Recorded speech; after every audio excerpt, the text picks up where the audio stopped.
بسم الله الرحمن الرحيم. السلام علیکم ورحمۃ اللہ وبرکاتہ۔ امید ہے کہ آپ سب اللہ کے فضل و کرم سے خیر و عافیت سے ہوں گے اور ایمان کی بہترین حالت میں ہوں گے۔ آج ہم کتاب سنن نبی داؤد کا سبق نمبر 35 پڑھیں گے، جس کا عنوان ہے باب من وقع علیہ کفارۃ اذا کان فی معصیۃ، یعنی کہ جب گناہ کی نظر توڑے تو اس کا کفارہ ادا کرے، اس کا کیا حکم ہے۔ تو دیکھیے، ہم کتاب الایمان والنذور پڑھ رہے ہیں اور اسی کے ضمن میں یہ باب ہے۔ تو کل کے سبق میں ہم نے اس کی چند احادیث کو تفصیل کے ساتھ پڑھا، آج انشاءاللہ اگلی احادیث کو تفصیل کے ساتھ پڑھیں گے۔ تو پہلے حدیث کی عبارت دیکھیے، بسم اللہ الرحمن الرحیم، وبه قال حدثنا مسدد قال حدثنا يحيى بن سعيد القطان قال أخبرني يحيى بن سعيد الأنصاري قال أخبرني عبيد الله بن زهر أن أبا سعيد قال أخبره أن عبد الله بن مالك قال أخبره أن عقبة بن عامر قال أخبره أنه سأل النبي صلى الله عليه وسلم عن أخت له نذرت أن تهز حافية غير مختمرة فقال مروها فلتختمر ولترکب ولتصم ثلاثة ایام۔ تو دیکھیے، حضرت عقبہ بن عامر رضی اللہ تعالی عنہ سے روایت ہے کہ انہوں نے نبی کریم صلی اللہ علیہ وسلم سے اپنی بہن کے بارے میں دریافت کیا، جنہوں نے یہ نظر مانی تھی کہ وہ ننگے سر ننگے پاؤں پیدل حج کا سفر کریں گی۔ تو نبی کریم صلی اللہ علیہ وسلم نے فرمایا، ان کو یہ حکم کرو کہ وہ اپنا سر ڈھانپیں اور سوار ہوں اور 3 روزے رکھ لیں۔ تو دیکھیے، یہاں پر حدیث کا مطلب یہ ہے کہ نبی کریم صلی اللہ علیہ وسلم نے سر ڈھانپنے کا حکم دیا، کیونکہ عورت کا سر بھی ستر میں شامل ہے، جس کا چھپانا اس پر واجب ہے، اور اگر سر کھلا رکھا جائے تو سر کھلا رکھنا گناہ ہے۔ انہوں نے پیدل حج کرنے کی نظر کی تھی، اس لیے ان کے ضعف یعنی کمزوری کی وجہ سے آپ صلی اللہ علیہ وسلم نے ان کو سواری پر جانے کا حکم دیا، اور پیدل جانے کی نظر ماننے کی وجہ سے ان کو دم دینے یعنی کفارہ دینے کا حکم دیا۔ اگلی حدیث کی عبارت دیکھیے، وبه قال حدثنا مخلد بن خالد قال حدثنا عبد الرزاق قال اخبر ابن جريج قال اخبرني سعيد بن ابي ايوب ان يزيد بن ابي حبيب قال اخبره ان ابا الخير حدثه عن عقبة بن عامر الجهني قال نذرت أختي أن تمشي إلى بيت الله فأمرتني أن أستفتي لها رسول الله صلى الله عليه وسلم فاستفتيت النبي صلى الله عليه وسلم فقال لتمشي بل تركب۔ تو دیکھیے، یہاں پر ابو خیر عقبہ بن عامر جوہنی سے روایت ہے کہ ان کی بہن نے یہ منت مانی تھی کہ وہ پیدل بیت اللہ کا سفر کریں گی، بس انہوں نے مجھ سے کہا کہ میں نبی کریم صلی اللہ علیہ وسلم سے ان کا مسئلہ دریافت کروں، بس میں نے آپ سے مسئلہ دریافت کیا۔ تو آپ صلی اللہ علیہ وسلم نے فرمایا وہ پیدل چلے اور جب تھک جائے تو سوار ہو۔ تو دیکھیے، یہاں پر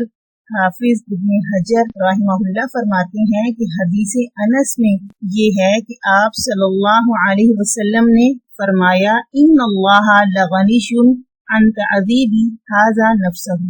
یعنی کہ اللہ رب العزت کو اس کی کوئی پرواہ نہیں ہے، یعنی اللہ اس سے بے پرواہ ہے کہ یہ اپنی جان کو تکلیف میں مبتلا کرے، اور آپ صلی اللہ علیہ وسلم نے اس کو سوار ہونے کا حکم دیا۔ تو یہ جو سوار ہونے کا حکم آپ صلی اللہ علیہ وسلم نے حدیث انس میں دیا ہے، تو وہ بوڑھا شخص تھا، اس کو آپ یہ حکم فرما رہے ہیں۔ اور اس کے علاوہ عقبہ بن عامر رضی اللہ تعالی عنہ کی بہن کو آپ صلی اللہ علیہ وسلم نے حکم دیا ان تمشی و ان ترکبا، اس لیے کیونکہ حدیث انس کے اندر نظر ماننے والا شخص جو تھا وہ بوڑھا تھا، اور اس کا عجز جو تھا وہ ظاہر تھا، اس کی کمزوری ظاہر تھی،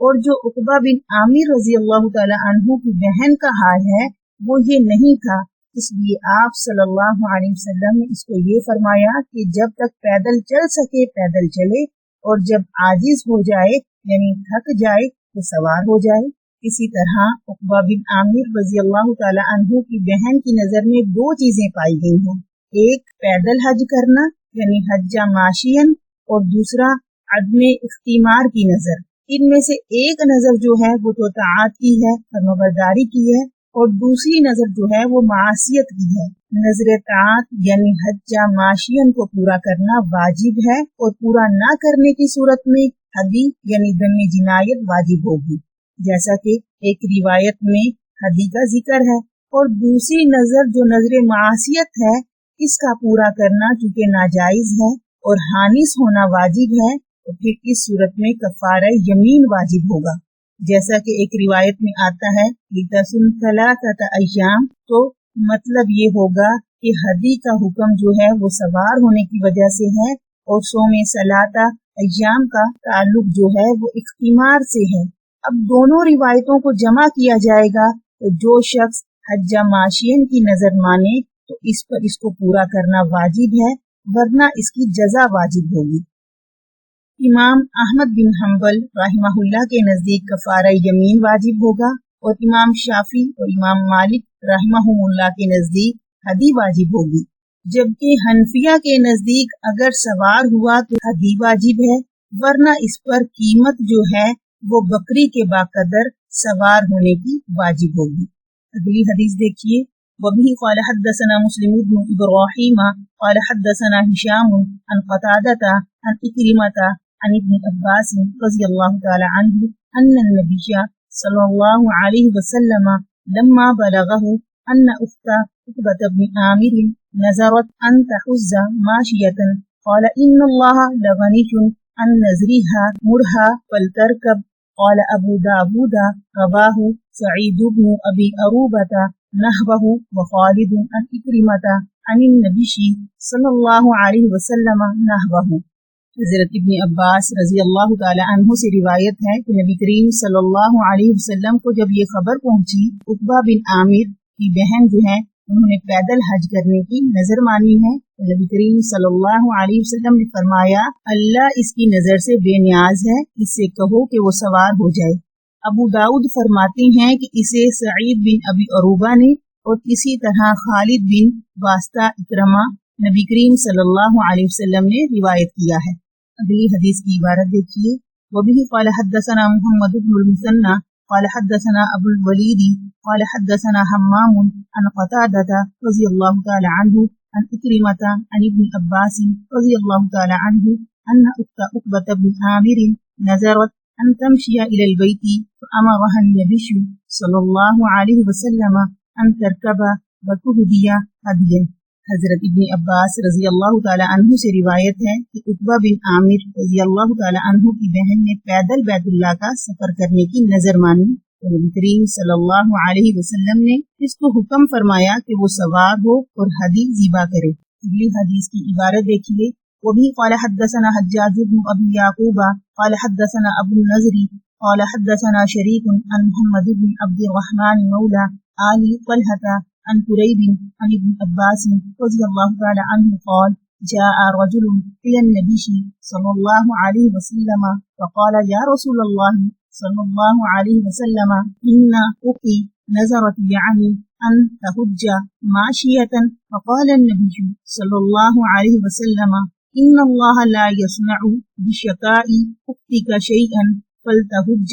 راكبة بل تكفر عن يمينها۔ حضرت ابن عباس رضی اللہ تعالی عنہ سے روایت ہے کہ نبی کریم صلی اللہ علیہ وسلم کے پاس ایک شخص آیا اور عرض کیا یا رسول اللہ میری بہن نے پیدل حج کرنے کی نظر مانی ہے، تو نبی کریم صلی اللہ علیہ وسلم نے فرمایا اللہ تعالیٰ تیری بہن کو اس مشقت پر کچھ ثواب نہیں دے گا، لہٰذا اس کو چاہیے کہ وہ سواری پر جا کر حج کرے اور اپنی قسم کا کفارہ ادا کرے۔ تو دیکھیے یہاں پر یہ فرمایا ان اللہ لا یسمع